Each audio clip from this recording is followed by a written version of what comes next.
Welcome to Deutsche Sprache und Kultur, the German language and culture. Today, in this video, we are going to study language learning. What exactly is a language and how you should learn it. Plus, the importance of culture in language learning. That means we're gonna start from basics and go till end.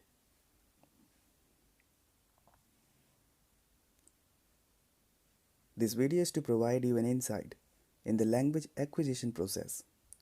So if you are learning a foreign language or you want to learn, you should know how a language is taught.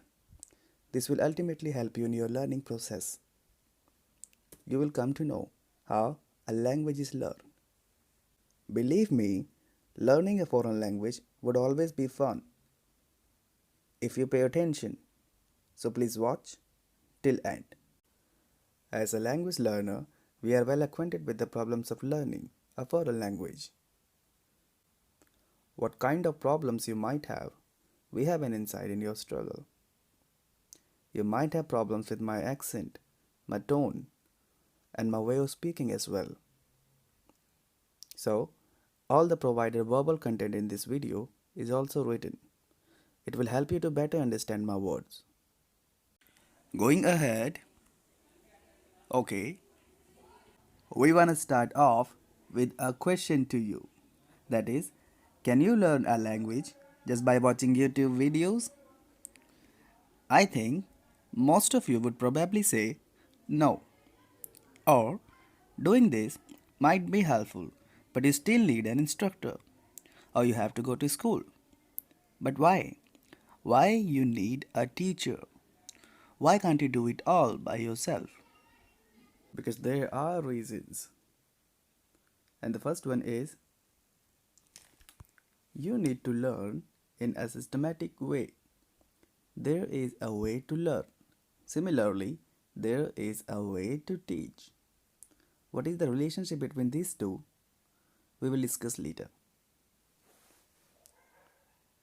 The second one is because you cannot memorize a number of words, especially in the beginning. For this, you need an input, a well prepared, perfect input.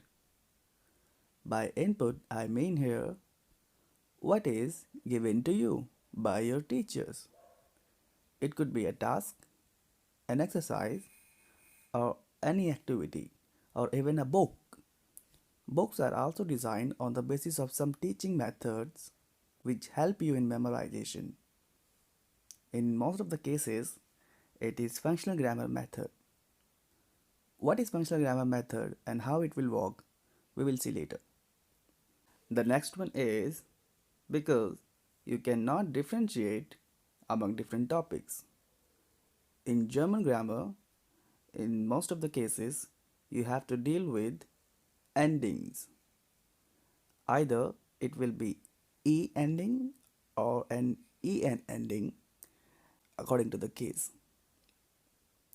To be honest, sometimes it is very frustrating. So please take your time.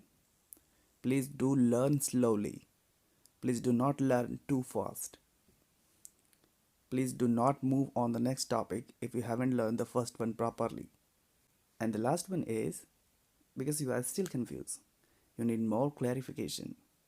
One more point here, that is, your brain thinks and your mind can make examples if you have understood a concept or have learned something. If your brain isn't be able to do so, that means you need more clarification. So this is how you do make sure that you have truly understood a concept. Before going ahead, it's my request to all of you, please refresh your mind. Please remove all kind of negative thoughts and perceptions. I'm saying this because there is a myth when it comes to German or German grammar. I can explain.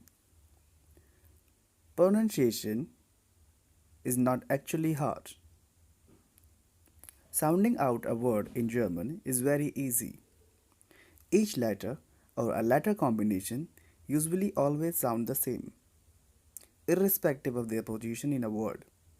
Letters do not constantly change their sound. For example, if SCH is pronounced as sh, it will remain the same no matter in the beginning, middle, or at the end of the word. And all letters are pronounced in German. Silent letters are extremely rare. The second misconception is words are too long to remember. But it's not true. In English, you can easily find a space or a hyphen between the two parts that make up a word. For example, washing machine, living room, bus driver. But in German, it is Waschmaschine, Wohnzimmer und Busfahrer. So, as you can see, without any space or hyphen, Germans do combine two words to make a new word.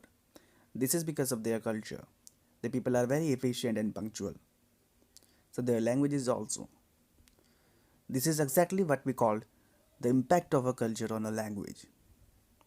And a language or language learning also impact your culture. If you have been learning a foreign language, you might have noticed some changes in yourself. Maybe your way of talking, your thinking, or your body language is now changed. This is because of the language you are learning. And yes, these are also a part of your culture. A culture is not only about tradition, custom, food, music, and festivals, but it is also about your thinking process, your attitude toward different age groups, and your beliefs and values, and much more. If you want to learn more about a deep inside culture, you can search on the internet Iceberg Model of Culture, given by anthropologist Edward T. Hall. Edward T. Hall. I will also add to the description. Mostly, this combination of two words for making a new word is followed by an additional s in the middle of the two words that is combined. But in the given examples, you cannot find an additional s in the middle because these are exceptions. And this is my next point. People who want to learn German are really afraid of it since it has the reputation of being complex, but it's not true. In most of the cases, they are countable. These exceptions are countable. German is not too hard to learn, but it's very easy. I can explain further. German is a West Germanic language, like English and Dutch. What does it mean by West Germanic language? Please do not go in detail. We will see later. Fortunately, for English speaking German language learners, there are many similarities between English and German. Up to 40% of all words in English have a related word in German. These are cognates. In linguistics, we call lexical cognates, words that have a common etymological origin. In another word, we can say the common words in both of the languages. Both languages use the Roman alphabet, or also called Latin alphabet, that is A, B, C, D. Not in pronunciation, there are slight changes in pronunciation. It helps to build a phonemic and phonological foundation, what deals with sound structures. So again, pronunciation is not actually harsh. They are same root languages, were same in the beginning but evolved differently because languages evolve over time. Generation by generation, pronunciations evolve. New words are borrowed or invented. This is how languages evolve. So, as I have told you, they are same root languages. So, the root, that is beginning, or we can also say basic level of language learning is going to be very simple and easy.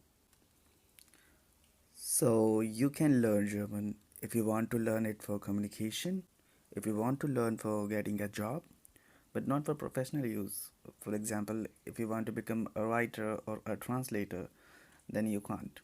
For this, you need an intense training or specialization because it's about your writing competence, it's about your writing skills. If you want to do this, you need much more time to spend learning German. So, no need to worry because most of the people still can't do this with their mother tongue. So just do remember, you can learn German very easily. I think I think now it's all clear. It has been more than 10 minutes, so I think I should stop here. If I continue, you might get bored of me. If not you, definitely I'm of myself. Now it's enough for today. In the second part of this video, we will be discussing the language acquisition process. Before dealing with language vocabs and grammar, it is very important to understand this concept because it will provide you a sense of learning and tell you how do you learn a language. So this is a must watch concept, so please do watch. Now it's time to end this presentation. So thank you very much to all of you. Vielen Dank für Ihre Aufmerksamkeit.